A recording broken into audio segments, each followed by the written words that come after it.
Good morning, students. My name is Mandeep Kaur from California Public School. Hope all of you are fine. So let's start today's topic. Today we are going to start the new chapter. The name of the chapter is vectors, and that is actually related with the section B. So in the first worksheet we will discuss about the so many concepts. So today I will start from the basic concept.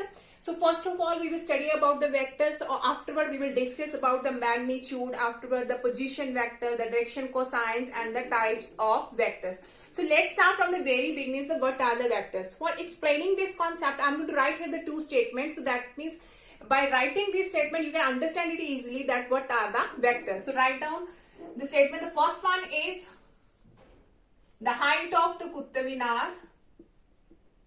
The height of Qutb Minar is 72 meter.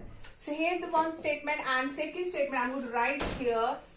The second one is the aeroplane. The aeroplane is traveling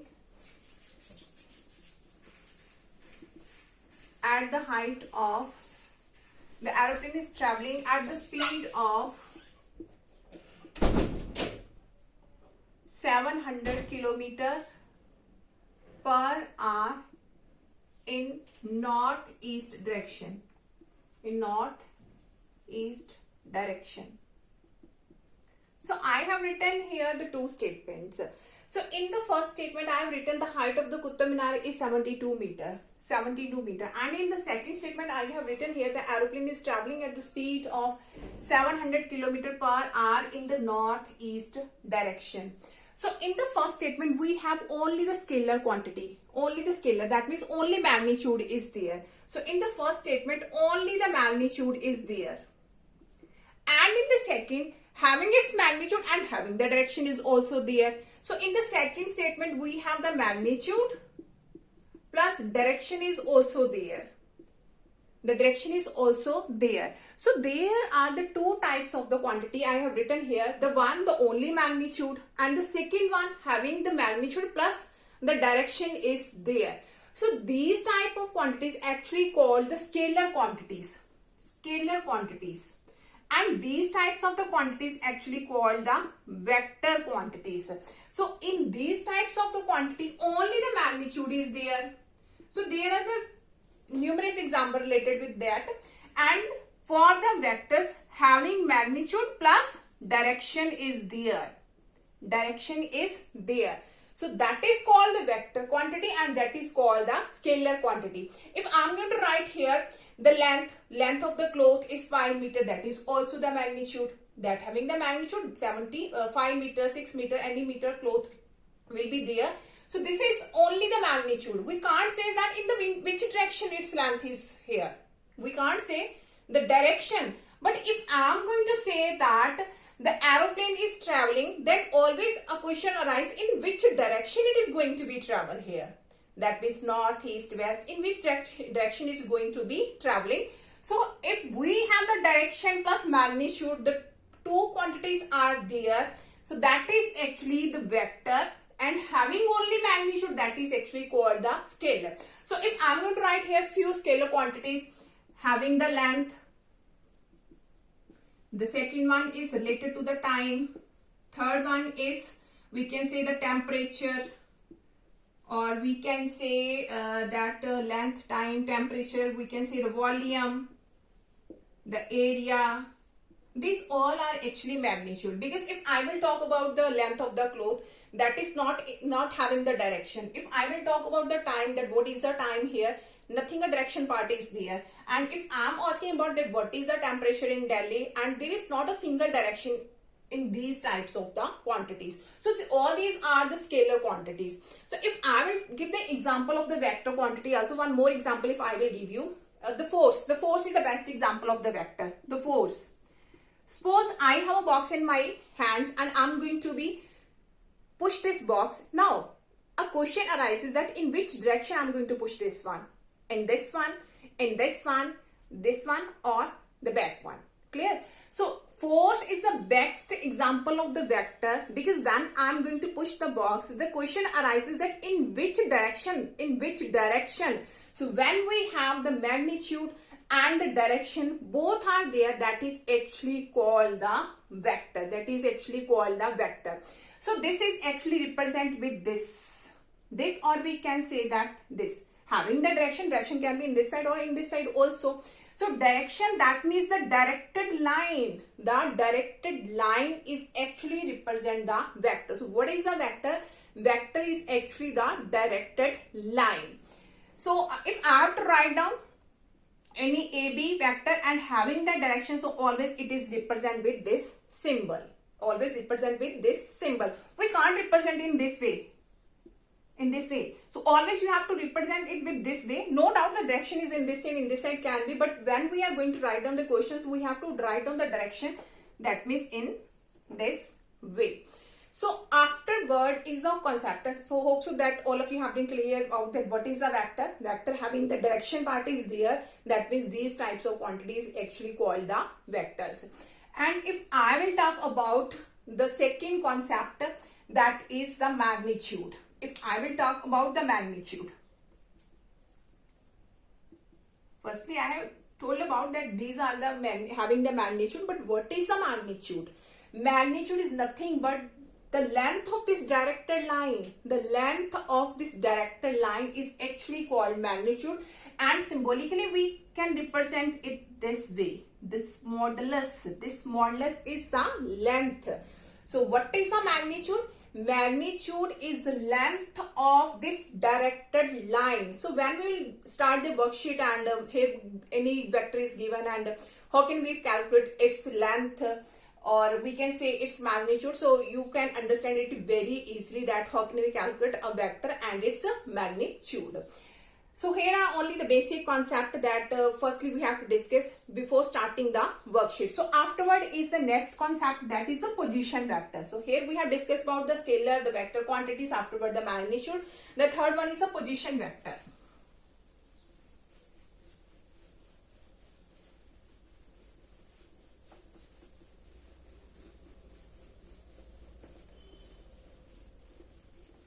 Next one is the position. Now what is the position vector? Position vector. Okay, if I will draw here the three-dimensional space. So in the three-dimensional space we will represent here the x-axis, here is the y-axis, and here is the z-axis. And let P be any point in this space. This P point is x, y, z. Let P be any point in this space. Now where this point lies in this space? So what is the position? What is the position of this point P in the space, and how can we find out? So this is actually called the position vector, and we always find out its position from this origin point. So this is actually called the position vector. This is actually called the position vector, and this is represented with the symbol R. This is represented with the R, or we can say that the R vector. So that is nothing but the distance OP, and here we can apply the distance formula. That means x minus 0 origin, that means 0, 0, 0. The 3 points are here. So x minus 0 square plus y minus 0 square plus z minus 0 square and its square root. That means the value of R, that is the distance, that is square root of x square plus y square plus z square, or this we can write this way also. Square root of x square plus y square plus z square. So that means what is the position vector? In the space, where the point P, in the space where this point P lies, and how can we find out that length from the origin? So that is called the position vector. So afterward is the direction cosines. So now what is the direction cosines?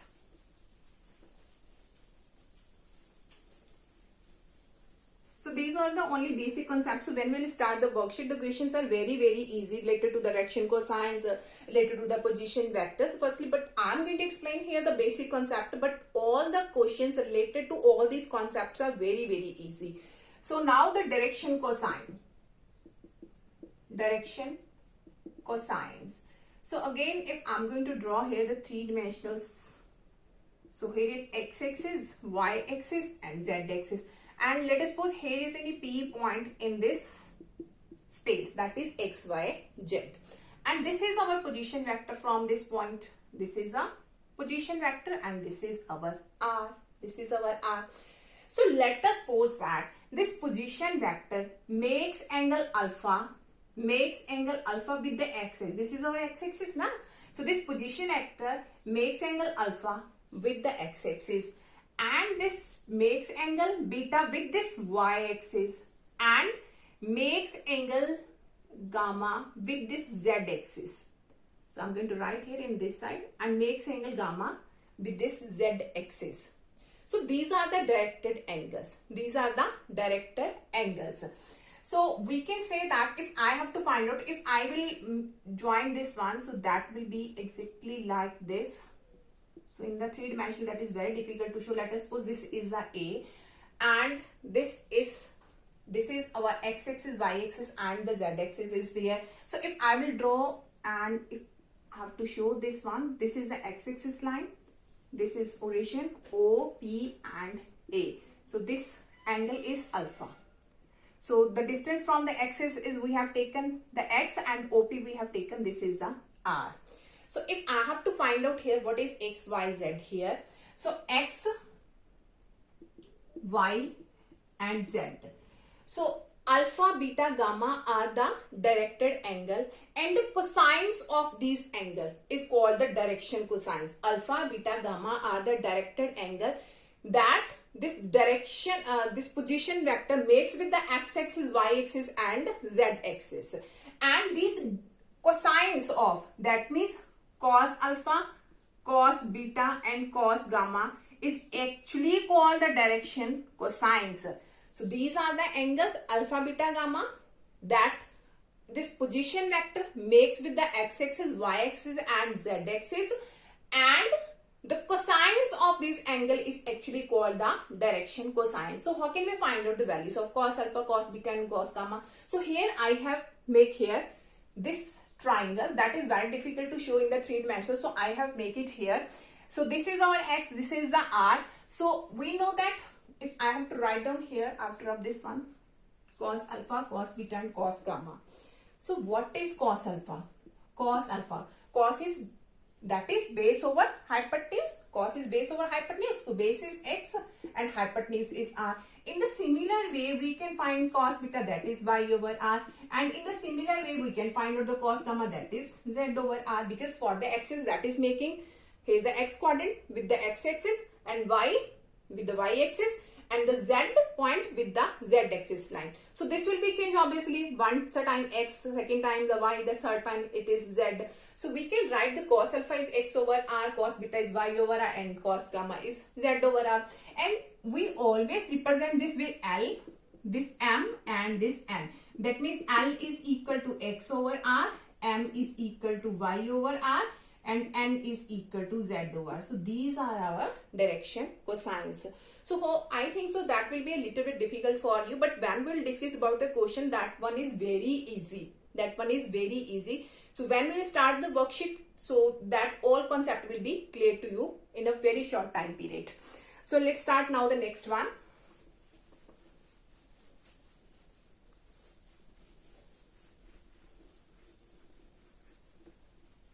Okay, afterward is the types of vectors. So I'm going to write here the types of vectors.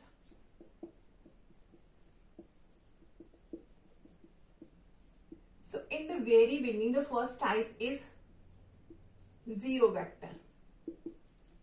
A vector having its magnitude is 0. That means its distance is 0. So that means its initial and its terminal point remains same. What is initial terminal? I have explained. Let us suppose this is the direct line. This initial, this is called the initial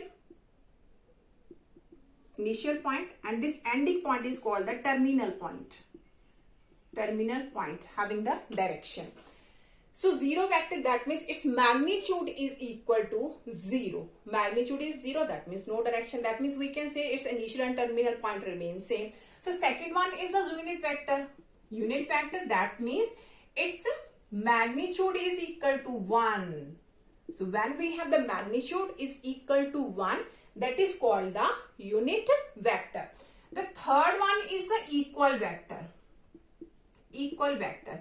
So two two vector. Let us suppose this is our A vector, this is our B vector. So two vectors are said to be equal when they are parallel. The first is parallel. The second one is same direction. And the third one is same magnitude. Same magnitude. So two vectors are said to be the equal vectors. They should be parallel. The first one is, it should be the parallel. The second is direction should be same. Look, I have written, that means that couldn't be in this form. Its direction is inside and in this its direction. No doubt these are parallel, but having the direction the opposite. So here is a condition, the same direction should be there. And its magnitude, that means the length should be same. If its length is 1 centimeter, so its length is also be 1 centimeter. Then we can say that these are the equal vectors. So next one is the collinear vector. So what are the collinear? So in the collinear vector, it should be parallel. Firstly, it should be parallel. Second, it doesn't matter that having the same direction or not.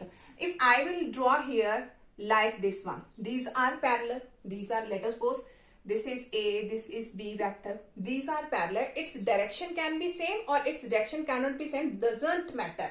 So it can be like this way also. Clear? So it can be like this way also having direction. So in the collinear, it should be parallel. It doesn't matter its direction will be in which side. So direction doesn't matter, magnitude doesn't matter. Here the magnitude should be same. That means the length should be same and the direction should be same. And having parallel. So here only the one condition, that it should be the parallel. It should be the parallel like this one also. But direction doesn't matter. Direction does not matter, and its magnitude, that means length doesn't matter. Let us suppose its length is 2 centimeter, its length is 3 centimeter. So in that condition, these are also collinear. So only one condition is there for the collinear. It should be parallel. The direction doesn't matter and the magnitude doesn't matter here. So that is a concept of collinear. So afterward is co-initial. So what is co-initial? A vector having the same initial point. Let us suppose here are the two vectors. Having the same initial, that means the starting point should be same. That is actually called the co-initial. Hope so that all the concepts are clear to everyone. So let's start the few questions regarding the worksheet, that you can understand it all the concept, that in which way we can solve all these types of the questions. So let's start the questions of the worksheet. Okay, now in the very beginning, so in the first question, classify the following as a scalar, as a vector. So here the few quantities are written and you have to identify whether these are the scalar or whether these are the vectors. So now look, so scalar when we have the magnitude only, and the vector when we have the magnitude plus direction is also there. Look, in the first one, 5 seconds. So that is related to the time. So time is actually the scalar quantity. So this one is a scalar because in the time there is no direction. So this is the scalar. So here is 2 meter and northwest. That means the magnitude is also there and the direction is also there. So having the magnitude and direction, that is actually called the vector. So this one is a vector quantity. So this is a vector. In the last 2 kilometer, only the magnitude is there. Doesn't direction is mentioned here. So not a single direction is there. That means that is also the scalar.